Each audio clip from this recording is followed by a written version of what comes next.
Manipur ki Governor Ajay Kumar Valana Delhi dagi tholok laba matung Imphal International Airport tagi lambi da laktadana nongthokta helicopter tongduna Raj Bhavan tamna satki bhaibasi mahak Mashana Masagi Maral adu Yaare Haibani haina Cocomi ki convener in charge W2nd fongdorli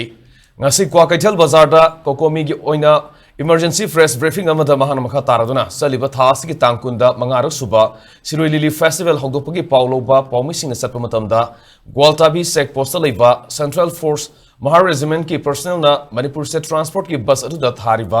Manipur haibo wahesi khumjeluna targana muthalu maduna tarabadi satpa yaroi hair ki bat hongadu Cocomi na yaninda ba phongdokladuna pungni funipan ki ban kauduna Manipur ki governor na nale haijagadabani sub secretary security advisor madi DGP resign tawudabani haina tankiva demand nathairaga New Delhi satluraba matung halakpagi lambida Cocomi ki thomi singamadi Manipur miyamna khongjang sangsingduna mahak ki lambida ngaiduna leiringi cherekta governor na airport gi helicopter tongduna kibadu miyam na maisu bani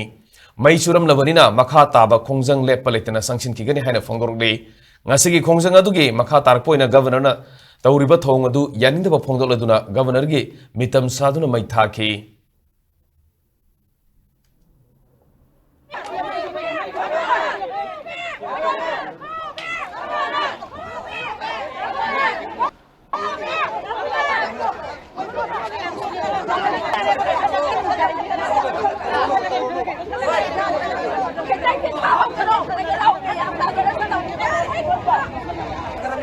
Masagi Jogona, Manipur and the Shakairaga.